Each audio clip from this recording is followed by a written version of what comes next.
Welcome back to the channel. My name is Ryan, and today we are discussing all things related to the stock market for beginners. First, we'll start with where to go to look at a stock. Second, why should you be looking at individual stocks anyways? I thought you're just supposed to own ETFs. And finally, we're going to look at the fees associated, if there are any, and where to monitor your portfolio and that individual stock. So let's get into it. And the first place I typically go is Fidelity. I've got my 401k with Fidelity, like millions of others do. Trust and name. So if you go over to Fidelity and you go to the home screen, if you go under accounts and trade, or you go to the top right, you're able to look up any stock that you want to. So let's say I want to start buying Apple, and I want to own some Apple shares. So in this case, I can either type in the name or I can type in the symbol. If I go here, I can see, this is Apple. Here's the symbol here. But if you were unsure, you could always double check when you go into the stock price or the symbol name. If I look here, there's a couple things I want you to look at right here, and I want you to ignore a lot of this because a lot of this you won't really need to look at. On this page here, the first thing you need to look at is the PE ratio. That's really the PE means price to earnings, so the price of the stock divided by the earnings, and that gets you your PE ratio. Sometimes you'll see TTM, trailing 12 months. Don't worry about that right now, but all that means is the last 12 months of the earnings. I'm not going to go over options chains.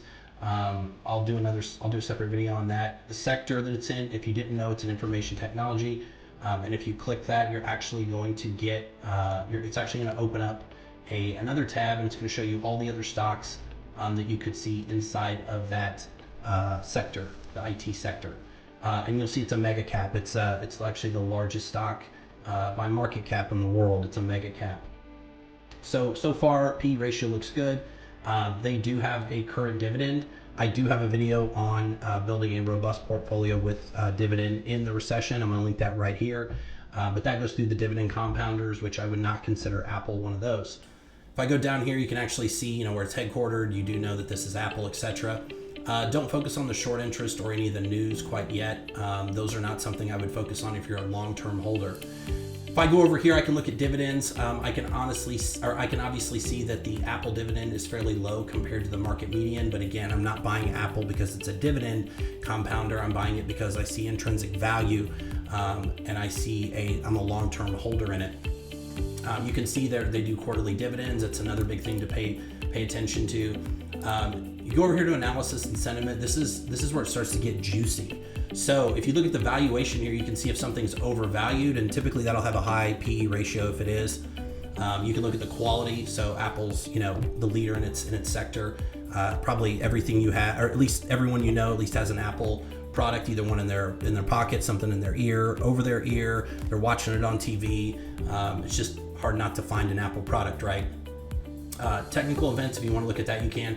ESG, environmental social governance. I'm going to do a separate video on this and how to build an ESG portfolio. But if this is something you're interested in, you do have ESG scores. That's becoming much, much more prevalent. And then social sentiment, if that's something you're interested in, what does the public think of Apple? Now, if I go over here and I go to the stats, this is where you're actually going to find all the things I talked about. So you've got book value, PE, gross margins, EBITDA values, gross profit. I want you to look here, the P ratio. There's the TTM I mentioned. You'll see the industry average is 22, Apple's is 24, nothing crazy. If I go into growth here, you're seeing that they do have almost 9% EPS, earnings per share growth, and that just means the amount of money they take in, per share, and that could be anywhere from $1 to $5 to $10. That's a pretty normal amount. Gross margin 46%. Very good, a little above average, above industry. So they're bringing in of their net profit, their gross profit, they're bringing in 46% of that as margin. So that's absolutely excellent. Obviously room to improve, but in the 71st percentile. EBITDA margin, EBITDA stands for earnings before interest, tax, debt, and assets. That's a separate topic, but EBITDA is something that you'll hear a lot of people when they go to look at a company. How do they judge it? How do they value it? Down here, you're going to see net sales and gross profit. Very interesting to look at as well. How much sales are they bringing in? You'll want to see that number go up. You want to see net sales go up, gross profit go up, and then are they operating in a deficit? Then here, this is another big one, the ownership and insiders. From a mutual fund and an institutional ownership perspective, you want to see those numbers very high, meaning that you want to see a lot of companies are bullish. A lot of people are willing to put them in their retirement accounts, pension plans, teachers funds, things like that. Now, if I want to go ahead and buy this, I have a couple different things I can do. I can hit buy, and that will open up a separate window. You can do this collapse. You don't have to open up this window if you don't want to. I'm going to choose an account that I already have set up, but if you don't have one set up, you can always add funds to it. I can go down here and I can say, how many shares do I want to buy? In this case, I want to buy 20 shares, or I can go by dollars. I'm going to go by shares this time. And this is where it starts to get very interesting. I can either say I want to buy it at the market, meaning the price it opens at tomorrow morning. So if the price tomorrow morning opens up and it's $190 a share, I didn't set a stop loss or any kind of limit, which I'll go into in a second on the price of that. Now, if I want to put a limit in here, this is where I can actually go through and I can say, okay, the maximum amount I want to buy it for is $150 a share. So as long as it stays below 150 tomorrow morning when the market opens and I hit preview order and it goes through, I'll be able to buy 20 shares at less than 150. But let's just say it's 146 now. Let's say I want to get that $140. I can actually go in there and put a limit in and say, hey, I'm willing to pay no more than $140 a share. That's it. I can either say for today only, well, and now that it's after hours, it'd be tomorrow, or GTC, which means good till close. Now, if I want to, I can open this up. I can open this up. I can go back here. I'm actually going to say it's $140 a share. I'm going to make it a limit order. I'm going to say good till close. So this will be 180 days. So again, not just today, but 180 days out. I'm always looking for that best price. I can go preview order. I'm going to put in here, let's go 140, and I'm going to go buy, and I'm going to put 20, and we're going to go 140. I'm going to go preview order, and because I don't have any money in there in my account right now, it's going to throw up an error. However, it will tell you, hey, here's what you need to do in terms of funding to let it go through.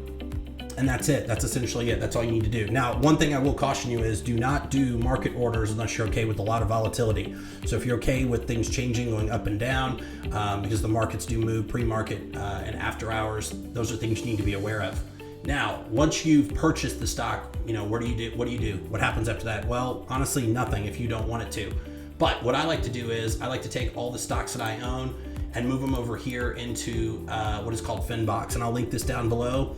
Finbox is a tool that I use, and I keep an eye on all of my stocks. So in this case, we already bought Apple. I can go through here and categorize all these stocks here and look at only what's important to me. So in this case, if I've got Apple, Salesforce, Google, et cetera, a lot of heavy tech, some pharmaceuticals, I can look here and see, market cap, dividend per share. These are the things that I care about. Dividend yield, I like to see a high dividend yield. Obviously, Pfizer's the highest. I can stack rank these. Depending on what I want to look at. So if I want to see the highest dividend yield across the stocks that I own, you've got this. Relative strength index, I'll go over that in another video. PE ratio we talked about. Book value, looking at the, much like the PE ratio, looking at what a company's actually worth. Enterprise value, this is a premium feature here, and I'll actually link, again, a free 30-day trial if you use my subscription code. And then the floating shares, the number of shares that are actually out there in the market being absorbed. So once you click into this, you can go into several different categories here. I'm going to actually move on to the last part of this. So if you bought your stock now, you're looking at ways to monitor it, but let's say you need ideas on what to buy, right? I mean, maybe you don't know exactly what to buy, you don't know what to do. This gives you, Finbox will give you ideas. And I really like this because I can click in here and see, okay, if I'm interested in dividends, I can click here. But let's just say I'm interested in what Carl Icahn's doing. Carl Icahn's a very famous investor. I can click in here and see exactly what he's doing. So I can see what he owns, at least from the last quarter. Most of this is in his own company, but he owns Twitter, or at least he did when it was public. He owns Southwest Gas. You'll see energy companies, etc. He did own Bosch and Lomb, but you're able to click in and see, okay, maybe I'll take one of these and go buy an individual stock from here. So if you don't know, you're looking for ideas, and you think, hey, I really like what Bill Gates is doing, I'm going to guess there's a lot of Microsoft here. There is. He owns a lot of Microsoft. It's almost 27% of his portfolio. So that's something you can think of as well. A lot of Berkshire. And then there's obviously things in here you can do that you could do in Fidelity. So you can get the, you can get the P ratio of a certain stock. If I click into Microsoft, I can get the P ratio. I can look at the cash flow, but this is a little more advanced. So if you're brand new, I would stick with some of the more trademark names like TD Ameritrade, Fidelity, Schwab to do your trading, at least in the beginning. One thing I did mention from a Fidelity perspective, when it comes to fees, they do charge you a fee. If you're looking for something that has low fees or no free fees, I'm going to recommend M1, and I'll put that down in the description.